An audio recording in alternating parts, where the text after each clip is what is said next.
एक school time वाला प्यार।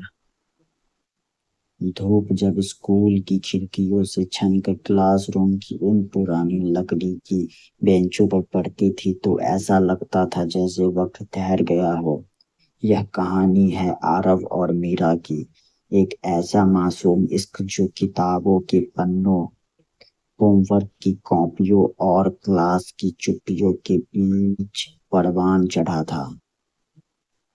11वीं कक्षा की शुरुआत कई किताबें, नए दोस्त और नए सपनों के साथ हुई थी। आरव पढ़ाई में औसत था, जिसका ज्यादातर ध्यान क्रिकेट या गिटार के कॉर्ड्स पर रहता था। वहीं मीरा अपनी क्लास की सबसे होनहार और शांत स्वभाव की लड़की थी। दोनों की मुलाकातें फिजिक्स प्रैक्टिकल के दौरान शुरू हुई। एक दिन लैब में जब आरव से अपैरेटस टूटते टूटते बचा तो मीरा की हंसी ने उसके दिल की धड़कनें बढ़ा दी। उस एक मुस्कान से शुरू हुआ सिलसिला धीरे धीरे दोस्ती में बदलाव। वे रोज एक ही बस से स्कूल आते जाते थे। बस की खिड़की के पास वाली सीट पर बैठकर ईयरफोन शेयर करना, एक ही गाने को दोनों कानों में सुनना और बिना कुछ बोले एक दूसरे को देखते रहना, यही उनकी किशोरावस्था के सबसे हसीन पल थे। कोचिंग की शामें और भी खास होती थी। क्लास खत्म होने के बाद आधे घंटे की वह वॉक जहां वे अपने भविष्य के सपने बुनते थे। आरव मीरा की बुद्धिमत्ता की इज्जत करता था और मीरा आरव की बेफिक्री और सादगी पर फिदा थी। वे जानते थे कि यह उम्र अभी पढ़ाई की है, लेकिन दिल के जज्बात काबू में कहाँ रहते हैं। हर कहानी में जब कुछ हमेशा खूबसूरत रहे, ऐसा मुमकिन नहीं होता। मीरा के पिता श्रीकांत शर्मा शहर के एक जाने माने और बेहद सख्त वसूलों वाले सरकारी अफसर थे। उसके घर में अनुशासन ही सब कुछ था। मीरा के भाई और खुद उसके पिता उस पर पौनी नजर रखते थे। एक दिन स्कूल के वार्षिक उत्सव की तैयारियां जोरों पर थी। ऑडिटोरियम में शोर शराबा था और सभी छात्र अपने काम में व्यस्त थे। मेरा मंच के पीछे कुछ बॉक्स व्यवस्थित कर रही थी। तभी उसका फोन जमीन पर गिर गया। स्क्रीन अनलॉक थी और उसी वक्त आरव का मैसेज स्क्रीन पर फ्लैश हुआ। मेरा कल शाम को कोचिंग के बाद उसी कैफे में मिलना, तुमसे एक जरूरी बात कहनी है। भाग्य को कुछ और ही मंजूर था। वहां से गुजर रहे मीरा के पिता ने वह फोन उठा लिया।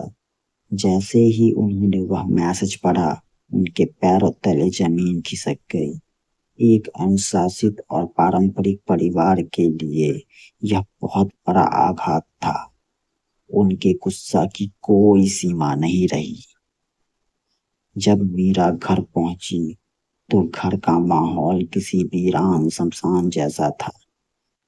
लिविंग रूम में उसके पिता सोफे पर गंभीर मुद्रा में बैठे थे और सामने टेबल पर उसका वही फोन रखा था।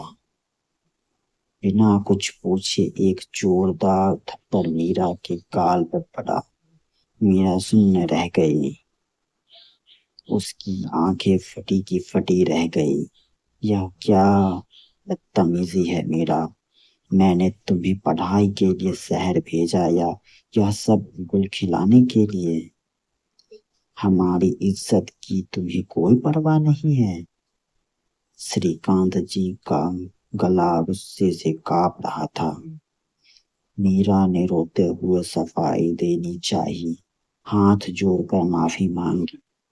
कहा कि यह सिर्फ एक कच्ची दोस्ती है, लेकिन उस गुस्से के सैलाब में उसकी आवाज कहीं दब गई। उसकी माँ भी चुपचाप कोने में खड़ी आंसू बहा रही थी, क्योंकि पति के फैसले के खिलाफ बोलने की हिम्मत उनमें नहीं थी।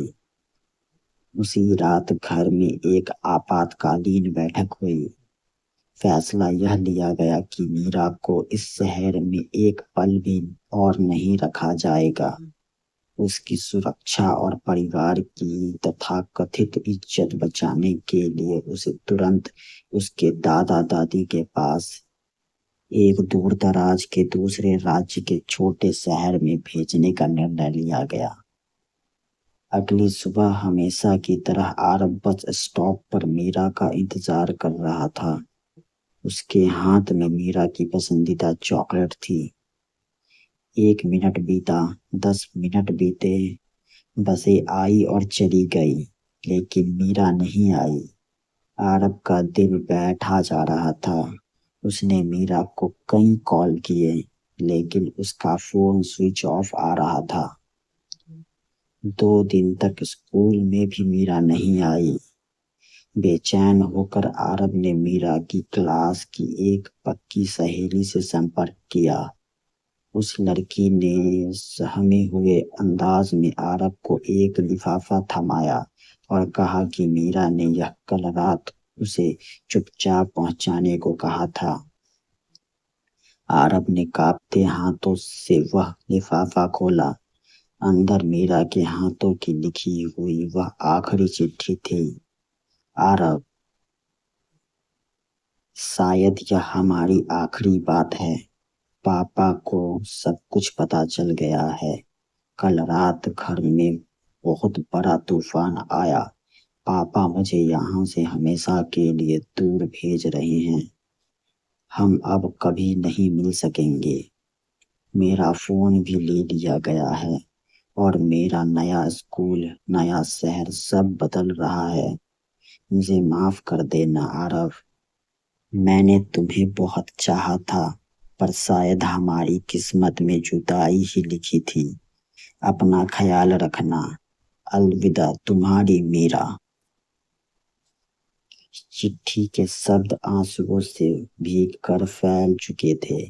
आरव पागलों की तरह उसी पल मीरा के घर की तरफ भागा, लेकिन जब वह वहां पहुंचा तो वहां का नजारा देखकर उसके प्राण सूख गए। घर के बाहर ताला लटका था और एक बड़ा ट्रक खड़ा था जिसमें सारा सामान लोड हो रहा था। पड़ोसियों से पूछने पर पता चला कि परिवार रातों रात शहर छोड़कर जा चुका है। आरब वहीं जमीन पर घुटनों के बल बैठ गया और फूट फूट कर रो पड़ा। वह किसी को रोक नहीं पाया, अपने प्यार को बचा नहीं पाया। साल बीतते गए, वक्त किसी के लिए नहीं रुकता। आरब ने अपनी जिंदगी को समेटा। उसने अपनी इस टूटी हुई मोहब्बत की तीस को ही अपनी ताकत बना लिया। उसने दिन रात एक करके पढ़ाई की और आज वह एक मेहनती इंजीनियरिंग कॉलेज में अपनी पढ़ाई पूरी कर रहा है। बाहर से देखने वाले आज के आरव को एक शांत, समझदार और अपने करियर को लेकर गंभीर युवा देखते हैं। उसकी जिंदगी सामान्य पटरी पर चल रही है, पर जब भी कॉलेज के किसी पोस्ट में कोई सॉफ्ट रोमांटिक गाना बजता है या शाम को ढलते सूरज की रोशनी किसी क्लासरूम की खिड़की पर पड़ती है, तो आरब का दिल आज भी उसी फिजिक्स लैब की आखिरी बेंच पर पहुंच जाता है। मीरा आज कहाँ है, कैसी है, वह नहीं जानता। शायद उसकी जिंदगी भी उसके परिवार की शर्तों के हिसाब से आगे बढ़ चुकी होगी, लेकिन वह स्कूल का पहला प्यार, वह मासूम से वादे, वह बारिश की एक शाम और वह अधूरी चिट्ठी आज भी आरब के दिल के सबसे महफूज कोने में किसी अनमोल धरोहर की तरह दफन है। कुछ कहानियां मुकम्मल होने के लिए नहीं बनी होती। शायद कुछ कहानियों की खूबसूरती उसकी अधूरापन में ही होती है। Thanks for watching.